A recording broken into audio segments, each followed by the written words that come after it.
Hey, welcome to the January Homestead Huddle, where we kind of gather around a table. I've got my cup of green tea, usually coffee, but this afternoon I'm going to rock some green tea.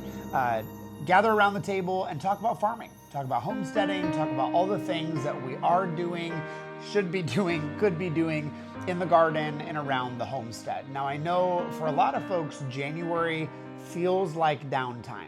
And I want to start off today by saying, that's the way it's supposed to be. It's actually a really good thing to take January and rest. The holidays are crazy. They're so busy. Family and friends and activities and functions and all of the stuff, which is all good, but our bodies need to slow down. Our brain needs to slow down a little bit. And to me, going into the garden, into the food forest, and even if you're in the colder climates, watering the houseplants and just spending time connected to nature and resting is a beautiful, beautiful thing. So I want to encourage you, whether you are in California or Florida or in Michigan, take time to rest. It really is okay to just sit down, have a cup of hot cocoa or old grapes or whatever you want in the evening, and just enjoy the winter months. So the way that we structure these homestead huddles is basically intended for you to listen to this in your car while you're mowing the lawn, or gather your farm staff, your homestead staff, which could be your family, could be employees, around a table to just listen. And it gets everybody all on the same page. So I know a lot of folks that have farms or small farms and homesteads listen to this every month to just get focused on the things that are in front of us. Now, if you have a small backyard or you have 222 acres in the middle of Tennessee, there's always something that you can do to just up the game a little bit. Now, if you're really crunched on time this month, or you just are thinking, you know what, I want to rest a little bit more, then I want to cover the top 3 things in each of the major growing zones that you can focus on this month and still feel like you checked a little box. Now, a lot of you follow the monthly gardening calendar. For those that are in Patreon, you have the printed PDF version of that. You can actually print it off and check the boxes. Now, if you're only able to do 3 things this month, these are the ones to focus on. So if you're living in USDA zones 3 through 8, your top 3 things this month are pretty simple, which is really nice. So the first thing that I would be thinking about right now in those colder climate zones is winter and dormant fruit tree pruning. You can prune anything and everything in USDA zones 3 through 8. Now, the reason why it's really good to do it right now is the sap is not flowing. So when the sap is flowing in the spring or in the summer, you run the risk of the tree getting a fungal infection or a bacterial infection and not healing properly. But by pruning this time of year, you're not sparking new growth, and it is able to heal over a lot easier and safer for the tree itself. So this is the time of year, January, February, to really zero in on your fruit tree pruning if you're in those colder climate growing zones.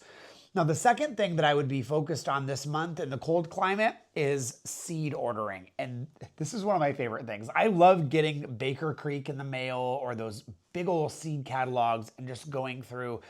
And it reminds me of, like, do you remember back in the day, the Sears catalog or the JCPenney catalog? And you'd fold the page over and circle all the things that you wanted for Christmas or that you wanted to hint to your parents or your spouse or whoever about. Seed catalogs are basically the new JCPenney catalog.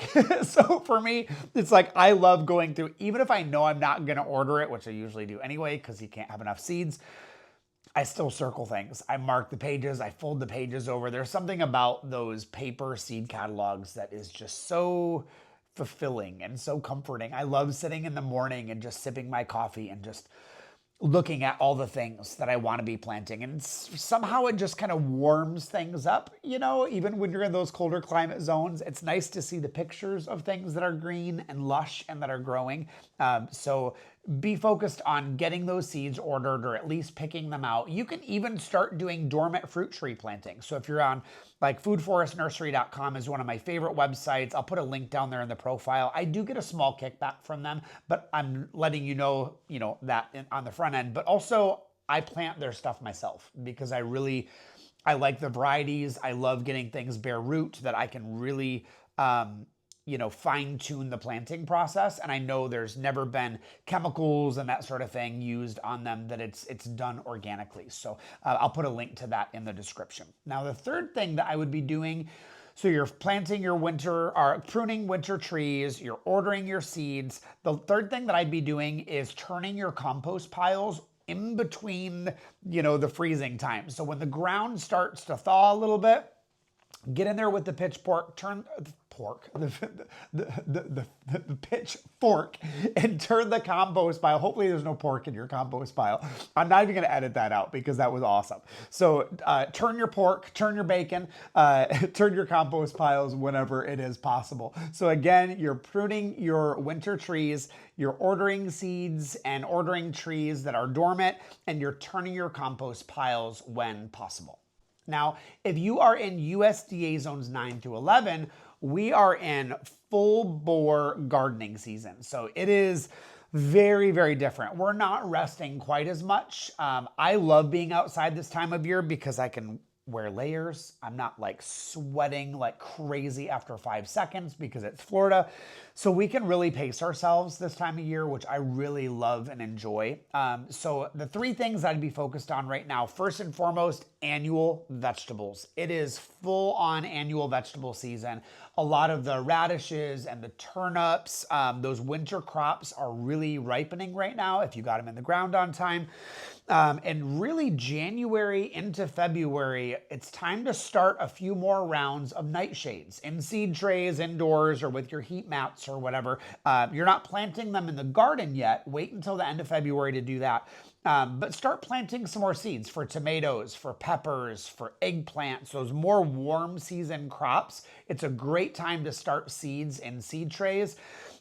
So that way they're ready to go once the next round of our gardening season hits. It's weird because in Florida and California, it's almost like we have two mini gardening seasons. We have this like September, October timeframe until December. And then it's like December, January, there's not a whole lot going on and you run the risk of the frost. And then February until April, you kind of have this next second wave of annual vegetable planting. So it's time to get ready for our second wave. So that's the first thing. Second thing, protect your fruit trees as needed. There is a blog article that goes tree by tree, species by species, to give you an idea of when you do need to protect them. Now, the key here is use fabric or frost cloth. Do not use plastic. No plastic pots, no plastic tarps, no garbage bags. Those are actually going to increase the damage that's done to the plants, both because frost will form underneath the tarp, but also when the sun comes up in the morning, you're going to start cooking your plants. So you're going to kill plants way faster if you use plastic. So just use old bed sheets. Go to Goodwill or the thrift store, save your old bed sheets, and those are honestly one of the best things that you can possibly use. So annual vegetable gardening, protecting things as needed. And then third, prune almost everything right now. Really, January is our prime pruning time. So it's peaches, pear, plum, nectarine, mulberry, fig trees. Now, the only things that I'm not pruning at all right now are mangoes because many of them are already starting to flower. Like Namdok Mai is starting to flower. My ice cream mango I saw last week was just starting to push buds. Maha Chinook has already started flowering. So we don't want to be pruning mangoes now. Mangoes and avocados are better done like right after they're done fruiting. All the fruit is off the tree, then go ahead and prune them. Now, avocados, many of them are confused this year. So they're starting to flower pretty early. I'm talking about a month early on some of them. I looked at my Brogdon the other day and it's pushing flowers. Fantastic is pushing, Joey is pushing. A lot of those earlier season ones are pushing full on flower right now. Now, if we get another frost, they're probably going to be toast. The flowers are not going to hold, the fruit is not going to hold, but you just let nature run its course. So again, those three things that we're doing right now is annual vegetable planting, getting ready for our second wave of nightshades. We're protecting our fruit trees as needed, and we're pruning almost everything right now. And please don't wait. If you wait until the 1st of February, most of the sap is going to start flowing again, and that is not when you want to be pruning. So if you can only do three things, Those are the three things to be doing in USDA zones 9 through 11. So it's time for the questions. So we have 13 questions this month. It was a little bit busier with the questions this month because there's been a lot of stress. I mean, as like in the weather and in the nation, there's just stress. The plants are really confused this year. California has had a lot more rain in many parts than usual. Florida has been exceedingly dry. Like almost all of the state of Florida is in a drought stage right now, and it's getting worse and worse and worse. So plants are stressed. They're confused. We haven't had really deep cold, but we've had very consistent lower temperatures. So diseases are higher. The plant leaves are kind of looking really sad. So there's a lot going on right now. So some of our questions this month are going to be focused on those trees. And now again, these 13 questions are coming from not just the United States, and that's why I say USDA growing zones. Some of these are coming from Norway, a couple from Australia and New Zealand. So these are plants kind of questions from all over. So I will try to answer in both of the USDA growing zones, both for the colder climates and then also for our warmer climates. So and again, all of these questions come from Patreon. So if you're listening and you are not in the Patreon community, love for you to jump over, join us there. There's a free 7-day trial if that is of interest to you. So question number 1, when do you decide to use neem versus a copper fungicide? So really good question. Plants are going to get sick. They're going to get bugs. They're going to get pests. I would say 8 times out of 10, that's a made up number, but 8 times, 8.3 times out of 10, that's precise. I just let it go. I don't do anything. Primarily because nature usually takes its course. So if you get aphids, nature will take its course. Even though the ants are going to be farming them, ladybugs are going to find them. They're going to come in, they're going to take care of it. Now, a couple times I do intervene. Now, when I intervene, I always start with low dose, low impact things first. So the benefit of neem is it has a very short shelf life once it hits your plant. So it's only going to be bioactive for 12 to 24 hours at most. It's mainly right when you put it on. Now, the key with neem is only ever applying neem in the evenings when it is going to be dry, because you don't want it to wash off, but only in the evenings. The reason for that is if you're spraying it during the day, 1, you're going to risk cooking your plant. Not good.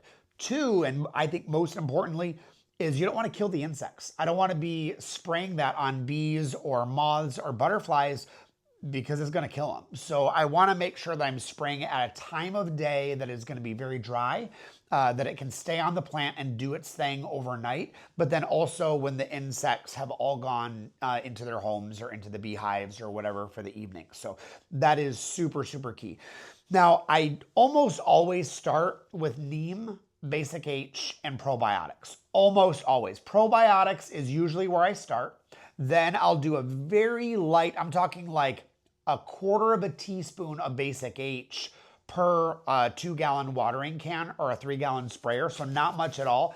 I'll use that next. And then I bust out the neem. That's kind of like my medium guns. You know what I mean? Copper fungicide to me those are the big guns.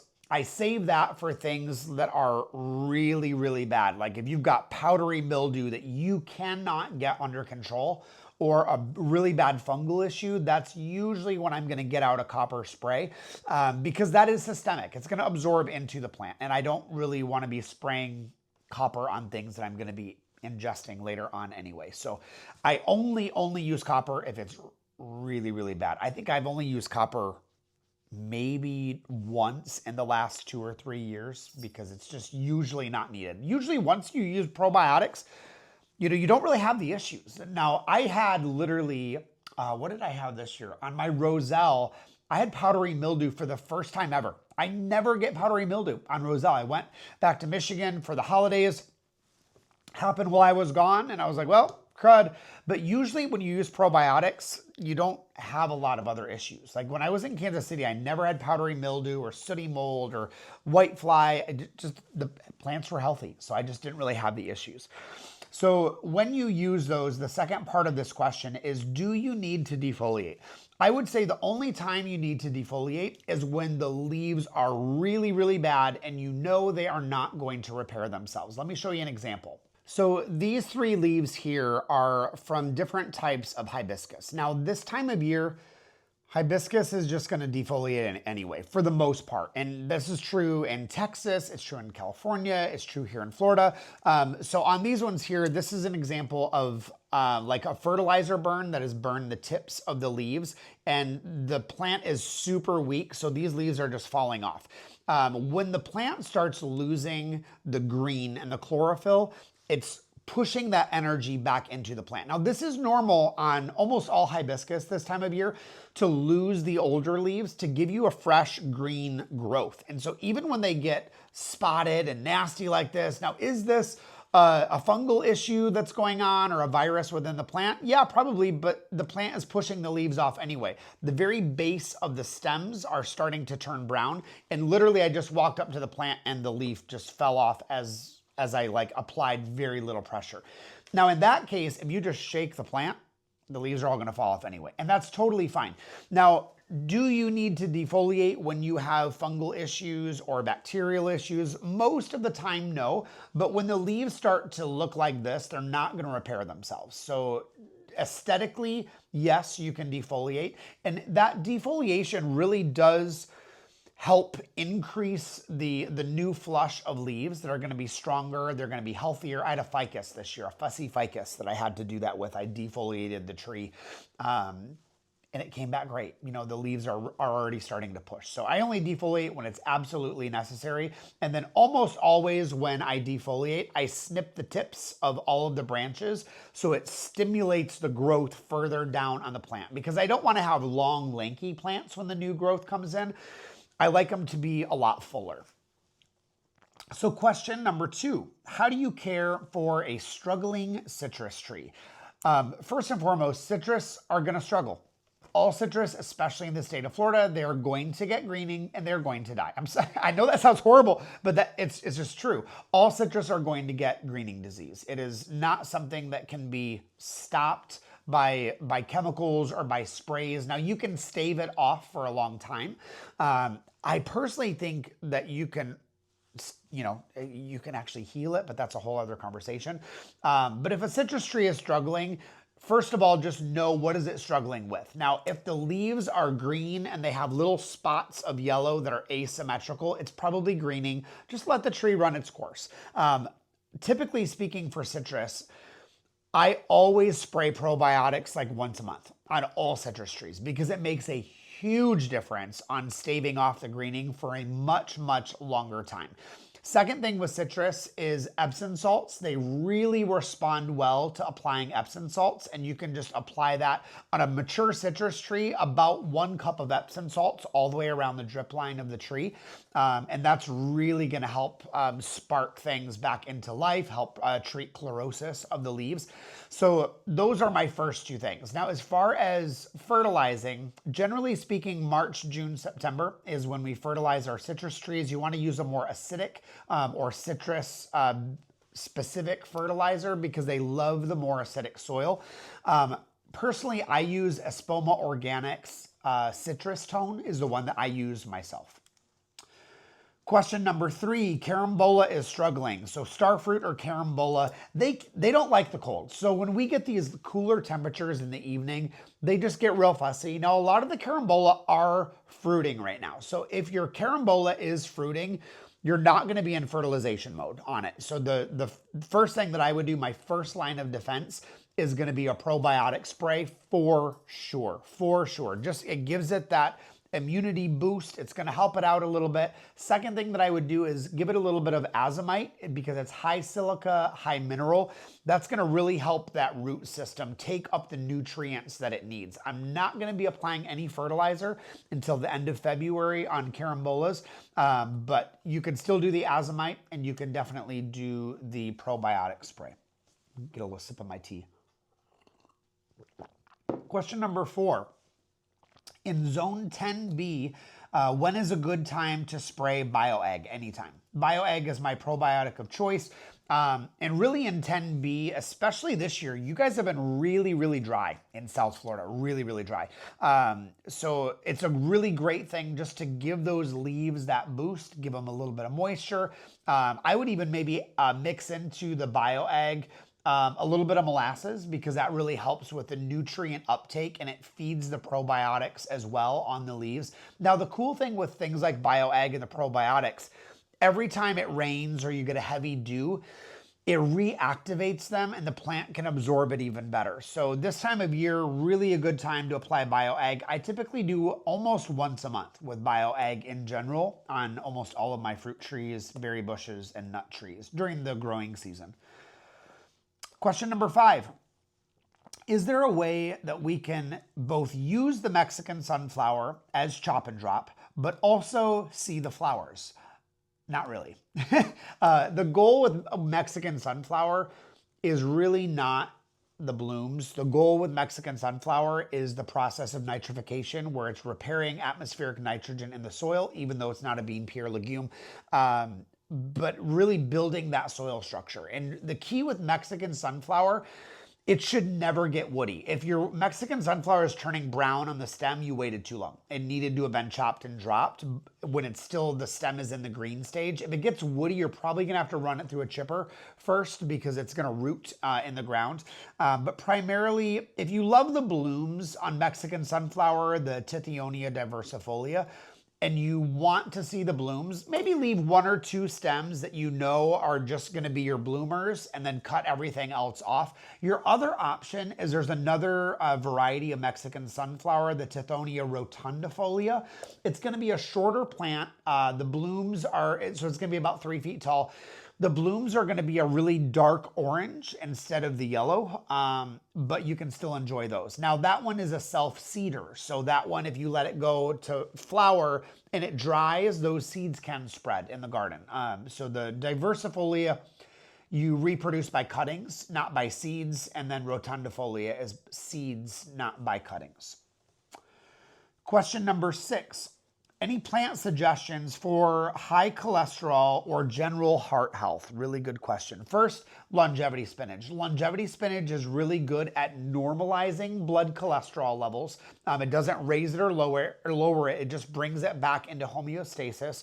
Longevity spinach is great fresh. It's a little viscous for a lot of people, so I do it in scrambled eggs almost all the time. I would also say olives and olive leaves. Olive leaf tea is super easy to add in, fresh or dry, into everything. A lot of berries, especially the dark blueberries that have the anthocyanins, really strong antioxidants. Garlic, because of allicin. Garlic is really good at bringing down your cholesterol. And then I would say maybe, oh, you know what I do is I do cinnamon a lot in my coffee. So I'll basically, when I put the coffee grounds in the pot, just do a sprinkle of cinnamon, because cinnamon is a vasodilator. So it's not going to necessarily affect your blood cholesterol, but it helps relax the vessels. So that way they're not, closing up like that. So, but again, with all of these things, you always want to check with your family care physician first before adding anything new to your diet. Because even though things like ginger and turmeric are very, very good for blood cholesterol levels, especially the blue and the black, it can be a blood thinner. So if you're on Coumadin, if you're on Warfarin, absolutely check with your family care physician first before you integrate any new food as medicine into your diet. Question number 7. Is it okay to leave oak seedlings and suckers?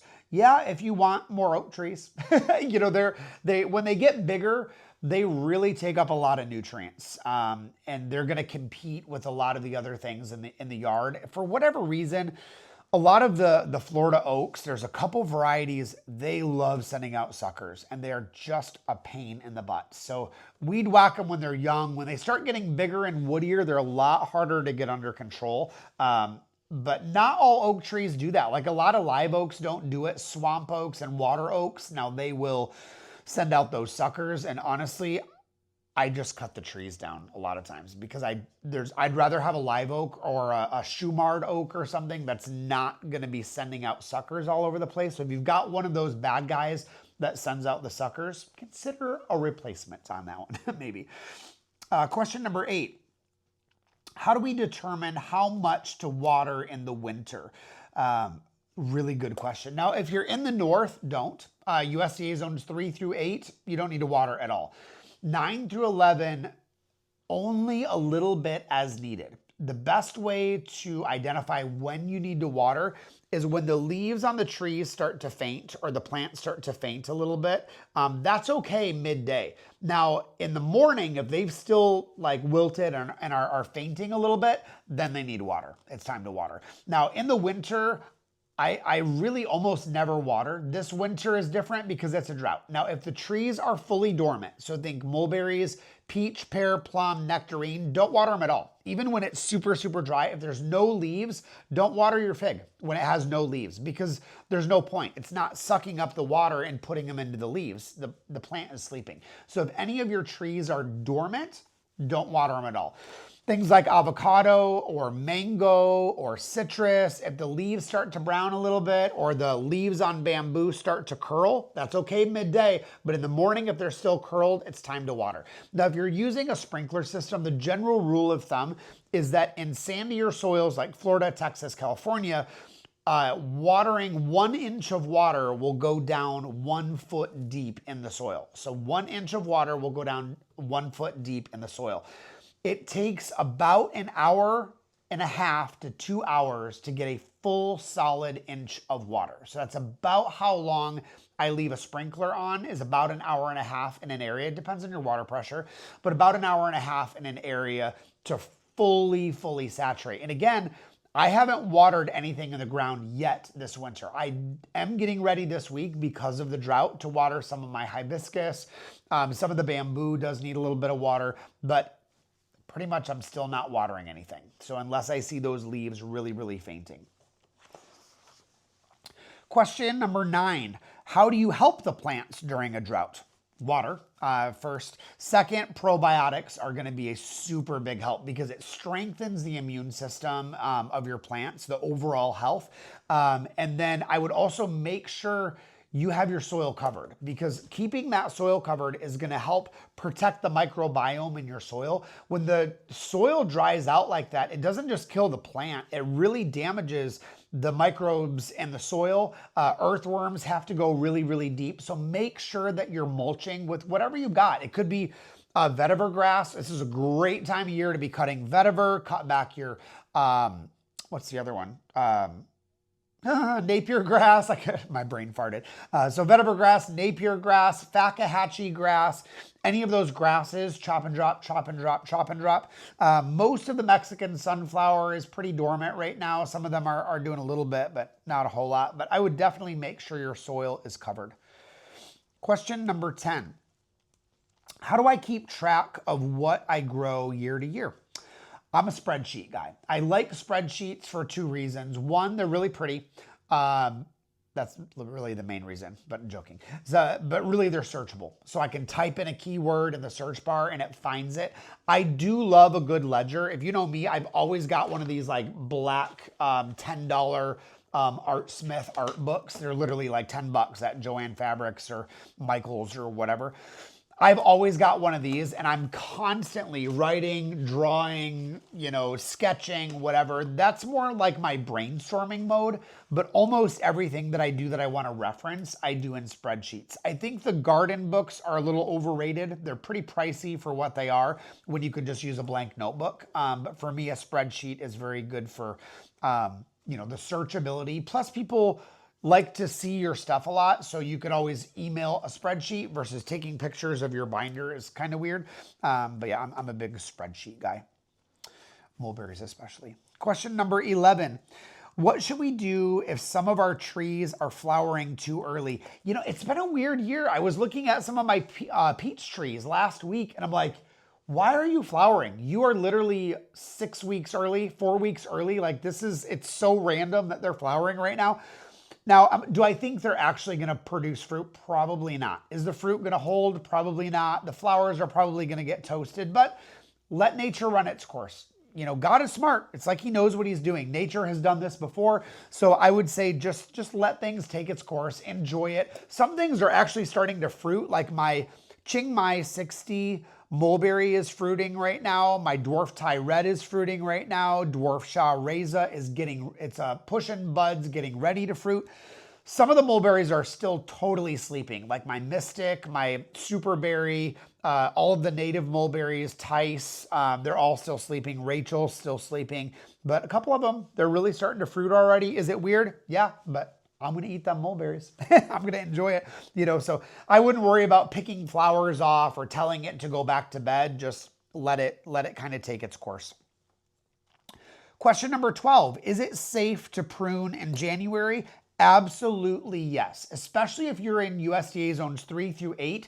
January, February is when you really, really want to be pruning everything. Every tree you can be doing, tree, shrub, bush, whatever, in zones 3 through 8. 9 through 11, we're pruning stone fruit, peach, pear, plum, nectarine, olive trees you can prune right now. Anything that's in its dormancy, fig trees, great time to prune, give them their shape a little bit. Avocados and mangoes, not so much. Those are, mangoes are starting to flower, several of them. Avocados, even my Brogdon is starting to flower. Fantastic is. Joey has started to flower the other day. Or no, like 2-3 weeks ago, Joey started to flower. So mainly stone fruit. January is a great time to prune. Number 13, and this is our last question, is there anything that should be done in the pastures right now? And this person has both cows. They have cows, goats, and horses, I believe. Now, in general, in the winter months and the colder climates, you're not doing anything. Now, the one thing I would be doing in the cold climates is snow seeding. You can do this with chicory, with clover, with wildflower mixes. I love winter seeding. So basically, when you know you're going to have a good snow, go sprinkle the snow directly on top of the snow, or the seeds on top of the snow. One, because you can see exactly where and how you've spread them. If you got it too thick in an area, if it's too thin, whatever.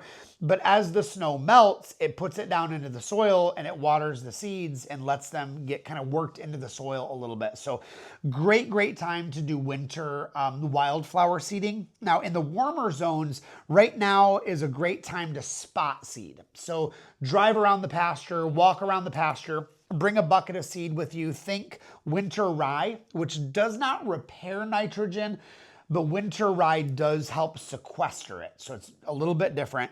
Winter wheat. So winter rye, winter wheat, either the hard red or regular red winter wheat. Clover and chicory. You can do all of those right now and just spot seed. I just kind of look around and go, there's a bare spot, throw some seeds down, rake it a little bit, walk away. It's a great time to repair pastures in the winter by just giving those spots a little bit of extra help. Now, a big key right now is if you have animals and livestock and you're feeding using hay and straw, rotate that around to the worst spots on your pasture where you're struggling to get things growing. Couple reasons for that. One, the grass seed is going to work its way into the soil. Second, because they're eating there, they're going to be working that soil. They're going to be pooping. They're going to be peeing. It's free fertilizer. So that, and then you're composting in place. So when you lay down your straw and your round bales, don't go to the good spots on your pasture. Go to the worst possible places in the entire pasture. And that's where you're going to be feeding them because it's free compost, and it's free seed that's kind of working itself back into the ground. And that's what I would probably do January and February both. Make sure that you order your seeds. A lot of companies sell out. A lot of you guys last year were like, I want sun hemp because it is incredible for livestock. Even up in Michigan, you can grow sun hemp in the summer. And it sold out. Hancock Seed Company did not have it available for months, so don't wait too long. So get your green cover crops, get them ordered right now for your summer months because it's going to come at you really, really quick.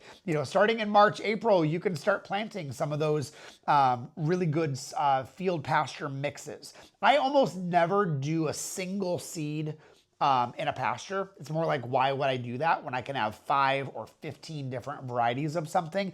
But definitely get it ordered, sun hemp especially, and definitely get the seed. I think it's EM1 that they use, and EM4 as an inoculant on sun hemp. It'll germinate so much better. So that is question number 13. So hopefully these questions were helpful to you. If you would do me the favor of liking, subscribing, do the social media thing, it just helps get the content into the hands of people that want it and would love to see it. If you could just leave a little comment below, love to hear where you're growing from, and hopefully we will have another list of questions ready to go this next month. Again, if you are not a member of Patreon and you want the Homestead mentorship, you want Q&A ongoing on the daily basis, there's classes, there's over 50 classes, there's almost 60 different PDF documents in the library. I mean, it is a very, very extensive library.